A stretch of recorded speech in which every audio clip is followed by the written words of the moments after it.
Food Festival, which will see several cultural and contemporary foods prepared in a feast along Parliamentary Avenue for several hours. Now, to explain more about this, we are privileged to host the Kampala Capital City Authority Director for Education and Social Services, Mrs. Juliet Nambi Namodu. Many thanks for joining us. Thank you very much. Thank you so much for joining us. I'm happy to be here. Now, first things first, tell us more about this food festival. Well, we've decided to come up with something we call the Kampala Food Street. It's something new. We haven't done this before. And we would like to showcase the Ugandan cuisines, different cuisines of Uganda, to all Ugandans and to all tourists within our city. We'd like to promote tourism through food. So what's going to happen is tomorrow we will open our gates at 10 a.m. all the way up to midnight. We'll have food vendors showcasing their food, selling it to the public. We will have some light music. We'll have a guitarist. We'll have a children's corner. And the guests will just walk in, sit around, have fun, eat, enjoy themselves. All right, Juliet, when someone thinks of KCCA and a food festival, they'll be like, of all festivals, a food festival? So why did you think that the theme food would help you attain that particular goal? And where is KCCA coming through? Is it part of your maybe 2019 strategic points to try and also promote tourism on this other end? What was it for you when you sat down and had all these themes? Why did you stick for food? Well, in my directorate we have the tourism unit, and we thought we need to extend ourselves in terms of promoting our city. Our city is beautiful, it's diverse, it has very good Kampalans who welcome guests and everyone. So we thought, look, why don't we do something like this? It's being done in other parts of the world. You just clear up a street, take off all the cars, leave it for the public to walk in, eat, dine, enjoy themselves. There's so many ways to promote a city, and this is one of the ways that we think will really promote our city all over the world. We would like to do this on a quarterly basis, so every 3 months we'll be coming out on that street, and maybe later we will even grow ourselves to bigger streets, wider streets. But it's very good for people to enjoy the food that we have in our country, and in a relaxed manner. On the street, that's the catchment point there. That we would like to use a street over and above being in a room or being in a restaurant, and we look forward to having so many guests tomorrow. Interesting. So many guests. So what will the exhibition entail, and how many exhibitors are expected to show up? We have not worked alone as KCCA. The partners that we've worked with very, very closely.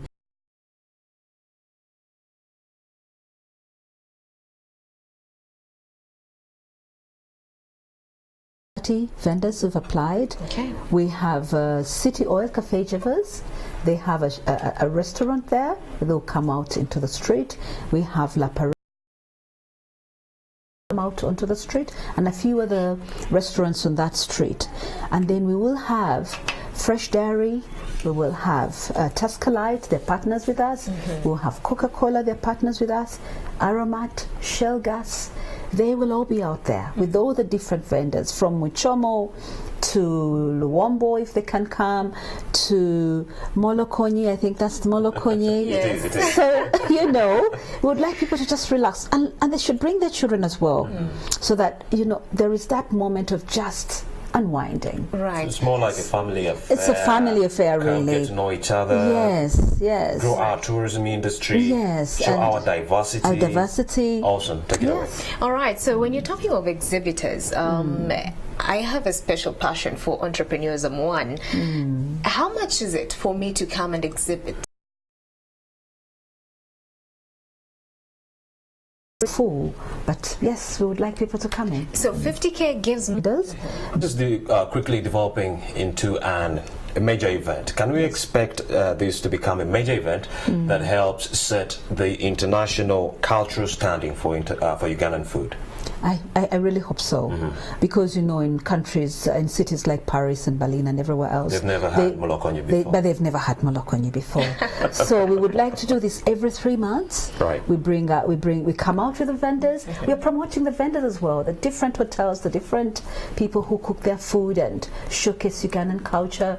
So every 3 months we'll be coming out onto the street. Okay. So if I want to be an exhibitor, where do I come? Do I come to your offices for me to pay up and, you know, get my sport? What's the procedure? Catered for through my food network, but you can also come to KCCA office, to the Education Directorate, and we will help you. We will help you to work with the Treasury Directorate, Revenue Directorate, and you'll get your receipt and you'll get your space. My team will be out there tomorrow very early in the morning to work with my food network and allocate everyone the different spaces.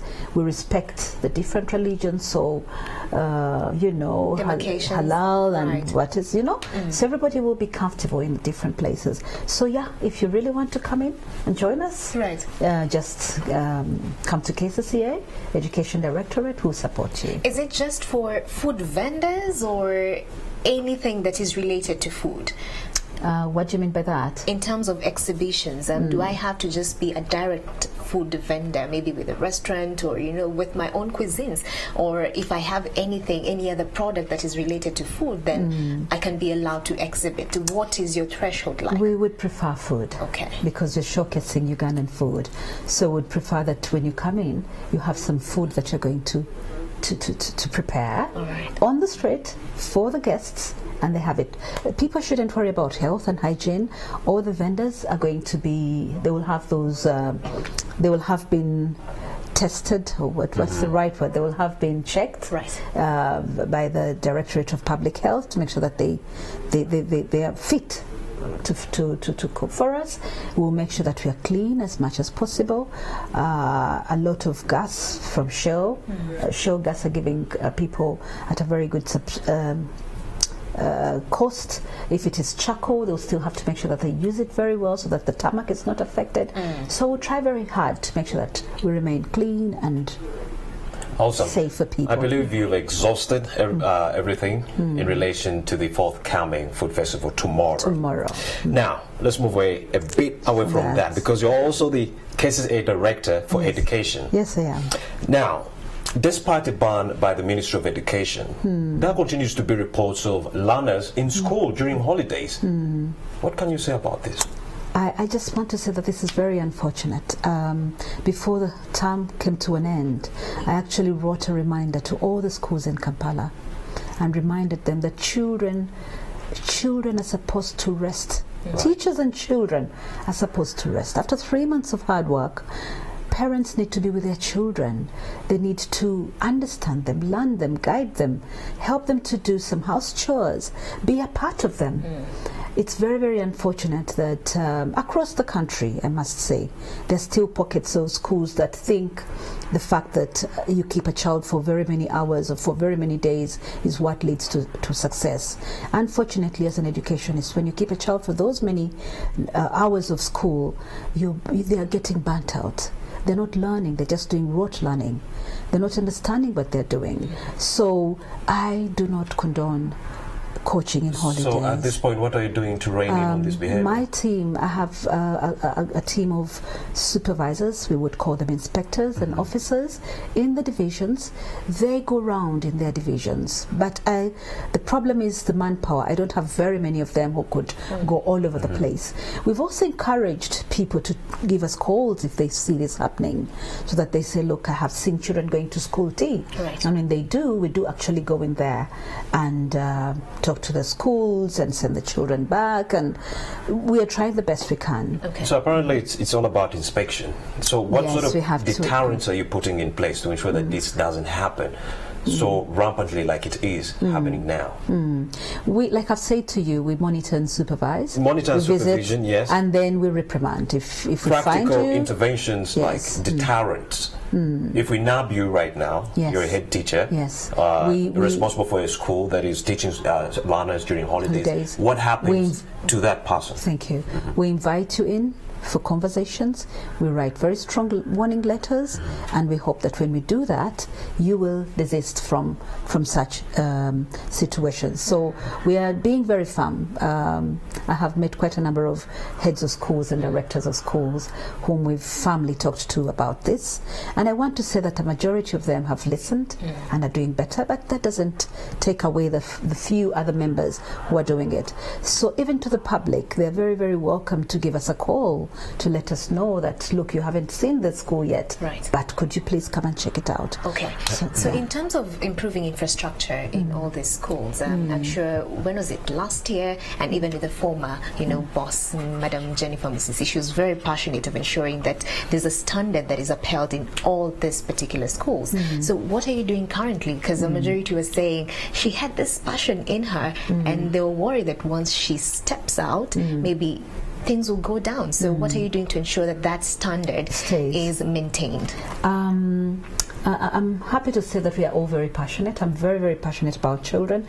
I'm very passionate about cleanliness, about good environments for children.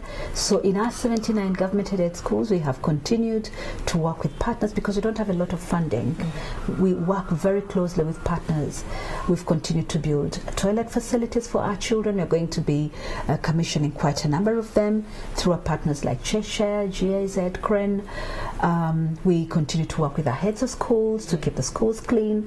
We had a whole period, a whole half year, where we are talking about sanitation and hygiene, and we actually climaxed it with the competitions, toilets making grades, and schools that excelled were awarded with certificates, and the children came in and we celebrated. So Dr. Jennifer Simakula Musisi was very passionate about the children, but so are we. And we're making sure that we continue with the vision that she started with the teams that we have, and we're very, very grateful to the partners who support us, because we can't do all this with the little resources that government, with all the schools that they have to manage, provide for us. So for people not to worry, we're continuing with the good works. We're continuing with emphasizing performance as well, good performance, but in a very conducive learning environment.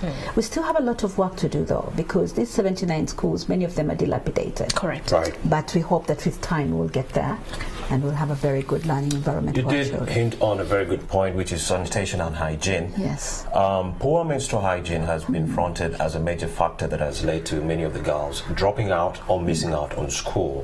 As you, as the education leader in KCCA, what are you doing to rein in this problem, to ensure there is higher enrollment in relation to that? Thank you very much. I'll start again with the facilities that you're constructing for the girls, for the children. Yes.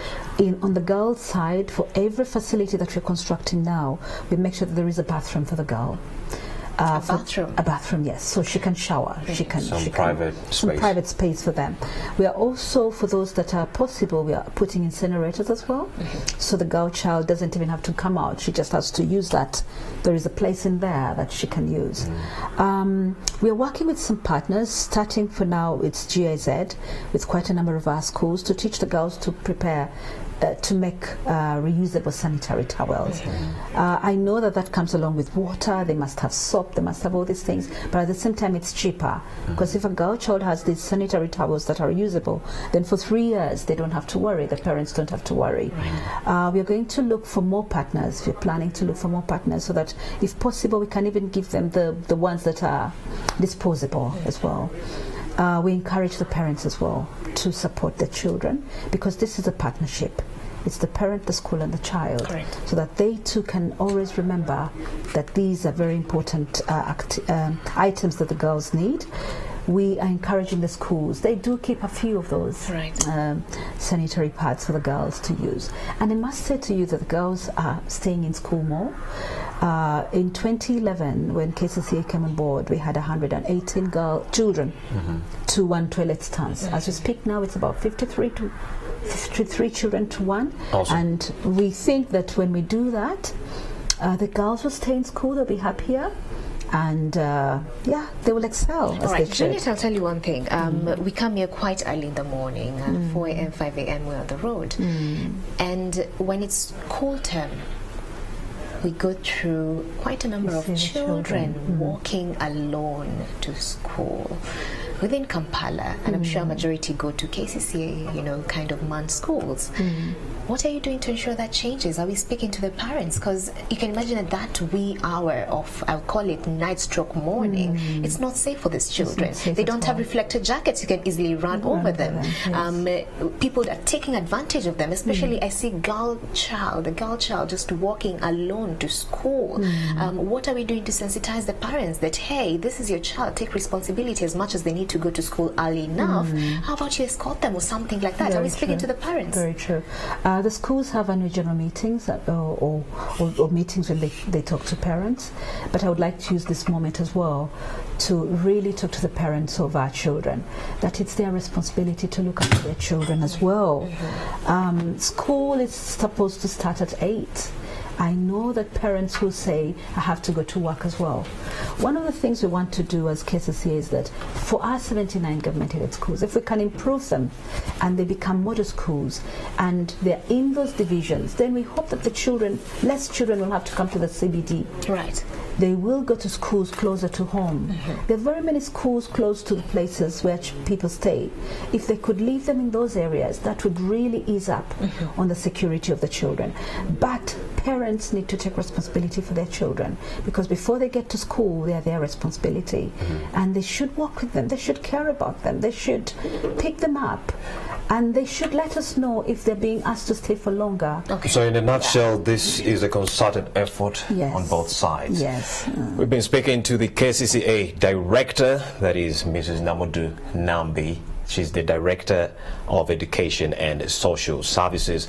I understand Stephen Mbide is on set, ready to give us the traffic update. Let's take a short break and we shall just link to Mbide to get the latest. Thank you. Thank you. Thank you very much. Thank you for hosting me. Thank you. Yes, and Mala. Thank you so much. Here I'm at the Entebbe Express Highway. Of course, this highway links you towards Nkumba as you drive along Entebbe Road. But from here, it's just 10 kilometers to Kajansi Township, and it's 26 kilometers as you drive towards Munyonyo. Here, I'm at the scene of crime. Of course, many people are just waking up to a very unfortunate incident that happened in the night, as when we witnessed, or when we heard that at least 2 people were shot dead here along the Entebbe Express Highway, and these believed to be Rwandan nationals. A lady by the names Kamikaze Princess and her bodyguard, that is Ruhejera Ntereho Joshua. And this one, Ntereho Joshua, was a resident of Impala in Chitala Township, that is in Chitala sub-county. But this murder, I'm told, it happened close to 11 p.m. in the night, and the questions that are run around the mouths of so many people are: who is killing these people? Who's killing Ugandans?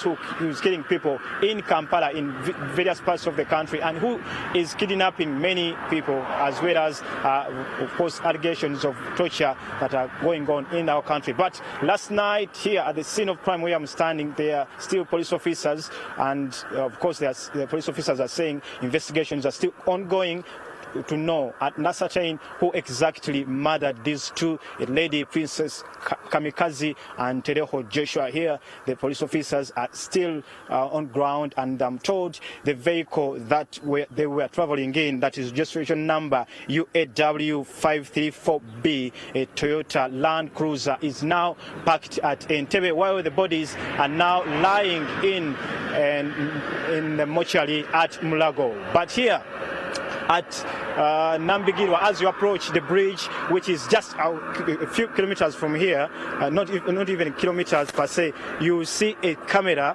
that is just here, the CCTV camera that is stationed as you approach that Nambigirwa bridge. I think the security officers can also begin from here and know what really transpired. Where did the assailant or assailants disappear to, and which means were they using a car, a motorcycle, or were they on foot? Did they disappear into the swamp?